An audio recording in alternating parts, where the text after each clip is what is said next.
ये आकाशवाणी रायपुर है। प्रादेशिक समाचार बुलेटिन के साथ मैं विभाष कुमार झा।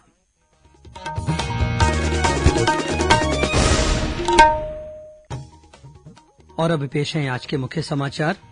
प्रधानमंत्री ने पर्वतीय पर्यटन स्थलों और बाजारों में बढ़ रही भीड़ पर चिंता जताते हुए कोरोना से बचाव के लिए लोगों से सभी सावधानियों का पालन करने का आग्रह किया है। प्रधानमंत्री ने आज टोक्यो ओलंपिक में भाग लेने जा रहे भारतीय खिलाड़ियों से वर्चुअल तरीके से बातचीत की। बीजापुर जिले के उसूर इलाके में आज माओवादियों के साथ हुई मुठभेड़ में सुरक्षा बल का एक जवान और एक स्थानीय ग्रामीण घायल। पुलिस ने 3 माओवादियों को गोली लगने का किया दावा। और प्रदेश में अगले 24 घंटों के दौरान कुछ स्थानों पर हल्की से मध्यम वर्षा होने की संभावना। 1-2 स्थानों पर आकाशीय बिजली गिरने की चेतावनी भी दी गई है। 18 वर्ष से अधिक आयु वर्ग के लिए सरकारी केंद्रों पर निःशुल्क राष्ट्रव्यापी कोविड टीकाकरण अभियान जारी है। युवा श्रोताओं से हमारा आग्रह है कि स्वयं कोविड रोधी टीका लगवाएं और अन्य लोगों को भी इसके लिए प्रोत्साहित करें। कोविड स्वास्थ्य के लिए खतरा बना हुआ है, ऐसे में एहतियाती उपायों के पालन में कोताही न बरतें। जब तक आवश्यक न हो घर से बाहर न निकलें और 3 सरल उपायों का पालन करें। मास्क लगाएं, 2 गज की सुरक्षित दूरी बनाए रखें, बार-बार हाथ धोएं और चेहरा साफ रखें। कोविड से संबंधित जानकारी और मार्गदर्शन के लिए राष्ट्रीय हेल्पलाइन काम कर रही है।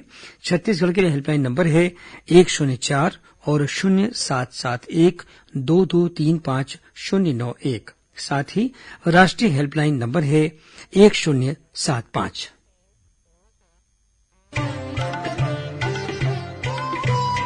कोविड-19 से बचाव और सुरक्षित रहने के 3 उपाय। मास्क लगाएं, 2 गज दूरी है जरूरी, सुरक्षित दूरी रखें, हाथ और मुंह साफ रखें।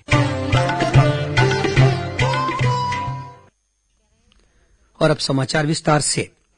प्रधानमंत्री नरेंद्र मोदी ने पर्वतीय पर्यटन स्थलों और बाजारों में बढ़ रही भीड़ पर चिंता जताते हुए लोगों से आग्रह किया है कि वे कोरोना से बचाव के लिए सभी सावधानियों का पालन करें। उन्होंने कोरोना संक्रमण को रोकने के लिए केंद्र और राज्य सरकारों द्वारा जारी किए गए दिशा निर्देशों को सख्ती से लागू करने पर भी बल दिया। प्रधानमंत्री ने कहा कि कोरोना वायरस लगातार अपना रूप बदल रहा है और इसके नए रूपों पर नजर रखने की जरूरत है। श्री मोदी ने कोरोना संक्रमण की तीसरी लहर की आशंका को देखते हुए टीकाकरण में तेजी लाने को कहा। उन्होंने लोगों में वैक्सीन को लेकर भ्रम दूर करने पर भी जोर दिया। श्री मोदी ने कहा कि संक्रमण के प्रसार को रोकने के लिए कोरोना जांच का दायरा बढ़ाने और टीकाकरण में तेजी लाने की जरूरत है। इस बीच केंद्रीय गृह मंत्री अमित शाह ने भी 100% टीकाकरण का लक्ष्य हासिल करने के लिए युवाओं से आगे आने की अपील की है। वहीं प्रदेश में कोरोना संक्रमण की स्थिति में लगातार सुधार हो रहा है। अब तक उपलब्ध आंकड़ों के आधार पर प्रदेश में संक्रमण की दर गिरकर 1% से भी कम रह गई है। राज्य में कल 297 लोग संक्रमित पाए गए। वहीं राज्य में इस समय कोरोना के सक्रिय मरीजों की संख्या 4,500 से कुछ अधिक है। कोरोना की स्थिति में सुधार को देखते हुए प्रदेश के विभिन्न जिलों में आर्थिक गतिविधियों के लिए भी छूट बढ़ाई जा रही है। इसी कड़ी में रायगढ़ जिले में दुकान खोलने की समय सीमा शाम 7 बजे से बढ़ाकर रात 8 बजे तक कर दी गई है। वहीं रायपुर जिले में कोरोना जांच के लिए सैंपल देने से इनकार करने वालों पर अब एफआईआर दर्ज करने के आदेश दिए गए हैं। रायपुर के जिला कलेक्टर ने इस संबंध में एक कार्यपालक मजिस्ट्रेट समेत पुलिस की विशेष टीम बनाकर कार्रवाई करने को कहा है। इस बीच प्रदेश में कोरोना से बचाव के लिए अब तक 1,06,02,000 से अधिक कोविड टीके लगाए जा चुके हैं। उधर मुंगेली के क्षेत्रीय विधायक पुन्नूलाल मोहले ने पार्टी कार्यकर्ताओं को वीडियो कॉन्फ्रेंसिंग के जरिए संबोधित करते हुए कहा है कि कोरोना की स्थिति में सुधार होने के बावजूद सभी को मास्क पहनने, टीका लगवाने और 2 गज की आपसी दूरी बनाए रखने जैसी सावधानियों का पालन करना जरूरी है। 32वां ओलंपिक खेल आगामी 23 जुलाई से जापान की राजधानी टोक्यो में शुरू हो रहा है। इसमें दुनिया के 205 देशों के खिलाड़ी भाग लेंगे। इस आयोजन में 18 विभिन्न खेलों में भारत के 126 खिलाड़ी भी अपनी किस्मत आजमाएंगे। प्रधानमंत्री नरेंद्र मोदी ने आज टोक्यो ओलंपिक में भाग लेने जा रहे भारतीय खिलाड़ियों से बातचीत की। खेल और युवा मामलों के मंत्री अनुराग ठाकुर और विधि मंत्री किरण रिजिजू भी इस अवसर पर मौजूद थे। खेल मंत्री अनुराग ठाकुर ने एथलीटों के साथ कड़ी मेहनत करने के लिए कोचिंग स्टाफ और सहायक स्टाफ सहित अधिकारियों का आभार व्यक्त किया। उन्होंने कहा कि खेल मंत्रालय ने एथलीटों की मदद करने के लिए हर संभव प्रयास किए। इस बीच टोक्यो ओलंपिक खेलों में भाग लेने वाले भारतीय खिलाड़ियों को पदक जीतने के लिए आप भी प्रेरित करना चाहते हैं तो इसके लिए केंद्रीय सूचना और प्रसारण मंत्रालय के क्षेत्रीय लोक संपर्क ब्यूरो और पत्र सूचना कार्यालय की तरफ से आपको मिल रहा है एक शानदार मौका। आप ओलंपिक में भाग लेने वाले भारतीय खिलाड़ियों को अपनी लेखनी से कहिए चीयर फॉर इंडिया। इस अभियान में छत्तीसगढ़ का ऐसा कोई भी नागरिक भाग ले सकता है जो रायपुर स्थित छत्तीसगढ़ के क्षेत्रीय लोक संपर्क ब्यूरो और पत्र सूचना कार्यालय के ट्विटर हैंडल को फॉलो करता है। इसमें भाग लेने के लिए क्षेत्रीय लोक संपर्क ब्यूरो रायपुर के ट्विटर हैंडल पर जाकर आप अपनी मौलिक रचना, कविता या slogan cheer for India hashtag के साथ 15 से 25 जुलाई के बीच ट्वीट कर सकते हैं। विजेता प्रतिभागियों को प्रादेशिक लोक संपर्क कार्यालय रायपुर की ओर से प्रमाण पत्र और पारितोषिक के रूप में आकर्षक पुरस्कार दिए जाएंगे।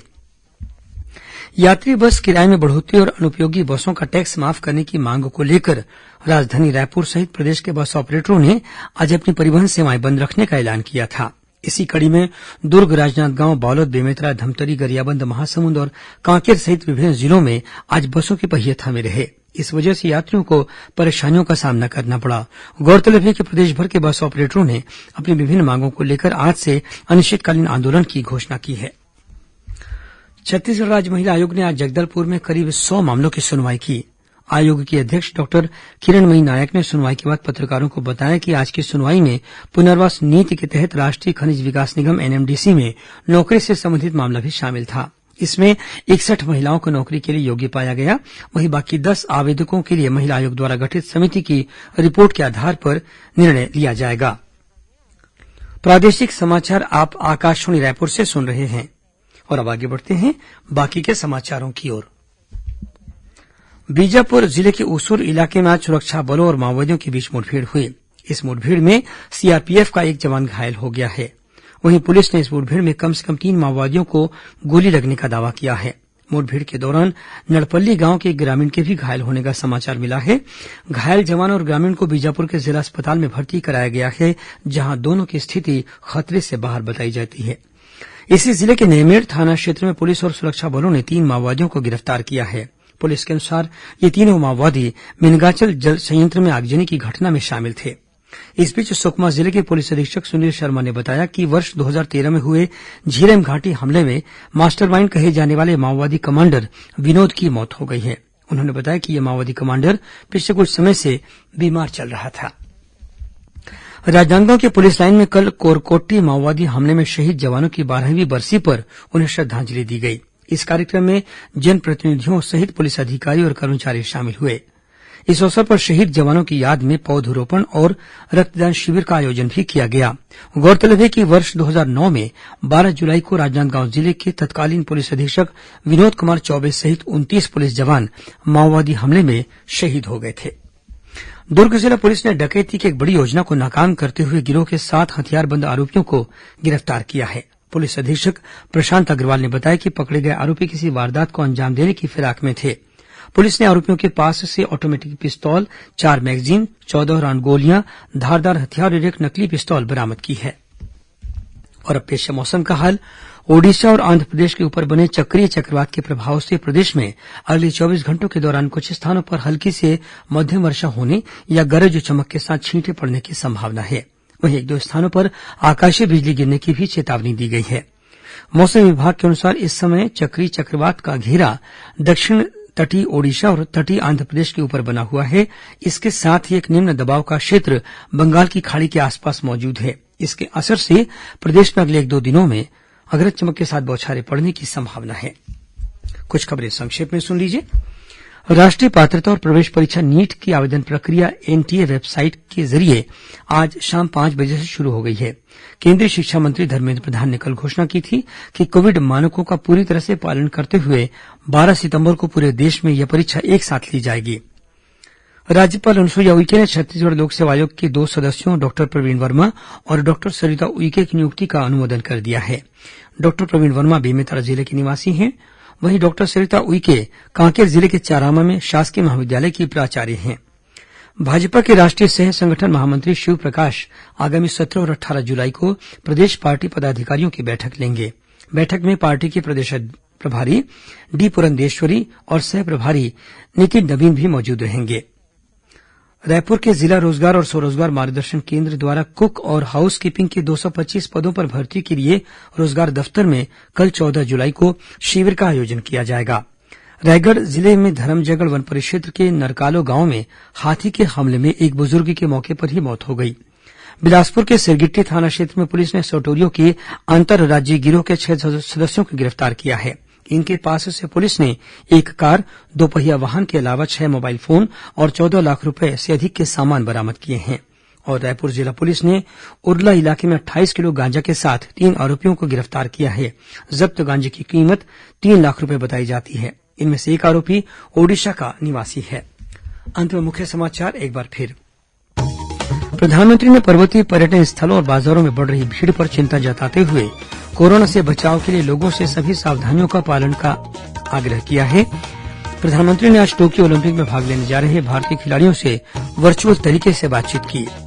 बीजापुर जिले के उसूर इलाके में आज माओवादियों के साथ हुई मुठभेड़ में सुरक्षा बल का एक जवान और एक स्थानीय ग्रामीण घायल।